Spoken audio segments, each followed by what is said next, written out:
Alright everybody, welcome back to another video. This time we're talking about Diablo 4 as usual. Not as usual, realistically we don't have a fighting game boy, but Diablo time. So, I just want to convey some lessons and ideas here for other blind or visually impaired people trying to Diablo 4 because of the game being on Game Pass or Xbox or purchasing it on PlayStations, whatever, right? PC.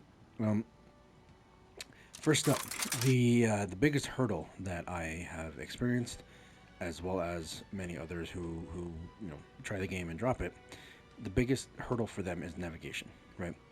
So in Diablo, with it being a top-down, slightly angled perspective, when you move up on the joystick, you move up, you move down, left, right, whatever. The map works the exact same way. So if I pull up the map with my touchpad, or I think it's select on Xbox, I don't know what the key is on PC if you do use a keyboard. If you're on PC, I still recommend using controllers, just easier that way for blind players. But I pull up the map. It says Fractured Peaks. I'm in the Fractured Peaks zone. So my right stick zooms in when I push forward, it zooms out when I push down or back. So you can hear it shifting. So if I move my left stick to the right, Cellar LV 92 Savina Hideout. There's a cellar to my right. That says level 2, level 92, whatever. Now, if I wanted to head to that cellar, all I would do is I would click left stick to bring it back to me, then move right again with the left stick to double check. Cellar LV 92 Okay. Savina Hideout. So now I know for sure to my right there's a cellar. If I hit square or X on Xbox, that places a pin. You hear the click. So now if I leave, start heading right. If I'm, if I were in an open world environment, it would make more sense, right? I'm in a town right now, so I can't exactly just go straight there.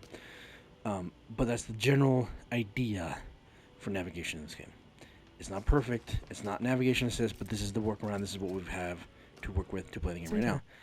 It sounds more complicated than it really is in practice. In practice, it's just no different to me than learning memory muscle memory for like a fighting game. It's like, okay, if I want to figure out where I'm at, pull up the map, go down. Okay, the vector's not down or south from me, so then let's try a different way. So if I try this again, let's try this again. Now I'm in the center of Killashad. Now I go to the right. Stash. Lost items have been sent to your stash. There's a stash. Lost items have been sent. Okay, cool. Let me go to my stash. Let me place a pin. Go to the right. Here. Bottom action button. Interact. Yo! You have reached your destination. I know. Okay. Here. Bottom action button. Interact. So now, Here. Bottom action button. Here. Bottom action button. Interact. if we get to the stash, is in a weird spot. Right Bottom action button. Interact. Because it's like around the corner. It's like around a corner or something, like a little building. I'm not sure. Let's see. Stash, where are you? Stash. Bottom action There button. it is. Interact. Fist of Fate. Fist of Fate. Ancestral unique gloves. 890. Well, that's a good unique name. Master defensive aspect. Sacred Well, I legendary don't know about a aspect. good one, but 671 items. it's there. Left, I'll take it, right? left. It's real. I didn't even know I had that, honestly. Anyway, so that's the general gist for navigation, right? So that is one of the biggest hurdles that people have their grips with. That is the workaround for map navigation and actually navigating the open world. It's a little different when it comes to dungeons. Dungeons, you can do the same idea, especially when you start finding dungeons with objectives, right?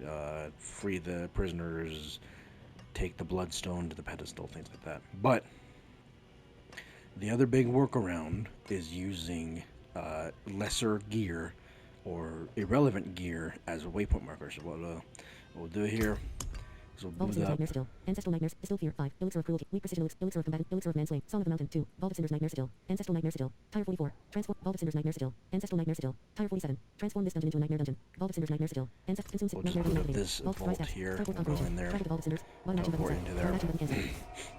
And then, so The fear states effect now, items removing or taking action because on we're in a vault, not an actual just straight dungeon, the objectives is slightly tweaked. Where here, all you do is just run through kill stuff. You don't. There's no like keys or anything to find. Smoldering Rift. Barrier 87%. Rebel. But for here, the general layout for Vault of Cinders is the easiest for blind players to navigate, in my opinion. Because there aren't any extra things to find, it's just run through. I level up, yay. And so make sure some enemies come in. Boom, they're dead. Okay. Now, if I want to keep heading in that direction, heading northwest, then I'll be heading in the direction. And eventually, you'll find objective markers when you check the map. So it is tedious, but it can be done. It can be worked. It just takes patience. That's all this is. There are talks of navigation assist. We don't know when or how, 12% but slash. there are talks. There's 0%. so we'll see how things pan out. 0% slash. As far as actual combat and controlling your character, that's entirely up to you. That's like your own like preferences on how you control your character with your controller, obviously, 87%. and your buttons, your setups. But the big thing that I always recommend to every blind person, especially if you rely on the screen reader, 0%. you bind the option Right option. Font scale. to Right skip L, line screen with reader. Cross network screen right. reader Wireless controller vibrate. to your right direction pad. So scroll all the way down. Zoom game. Toggle. Skip. Clear. Skip line with toggle screen remote. Skip line with screen reader. Directional pad right. Skip line with screen reader. I have mine set to right direction pad. This basically will make it so that you can, as long as you mash that right direction pad, you will basically skip all TTS or all the things. So let's say like I just want to read. Sliding Flamard. Ancest. Ghost Walker. Heartless Chisel. Bony Web Gauntlets. Beast Shot. Ramble Finery. Doom Cover. Dual Beam Road Orders. Silent Mail. Frostburn. Sliding Flamard. Frostburn. Juggernaut Apples. Fist of Fate. Ancestral Unique Blood. Fist of Fate. So you just want to read the unique power. Attacks randomly deal 1% to 260%, 200 and 300% of their normal damage. And quad. Will you let fear GQ or will you risk everything? See? So yeah, so it helps you just bypass a lot of the stuff you don't need to hear for items and enemies and stuff, as well as, of course, tweak your screen reader speed to whatever you'd like, obviously.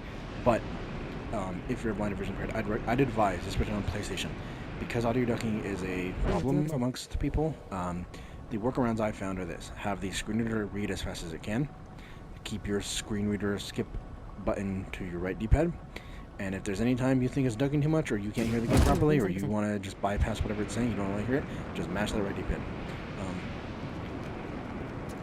Generally, as long as you build your character, you shouldn't have a problem surviving, depending on what you do, of course. So hopefully you guys found some of these tips helpful. I know I've covered these in the past, but I just wanted to have a more up-to-date version, and hopefully you guys find this useful. 87%.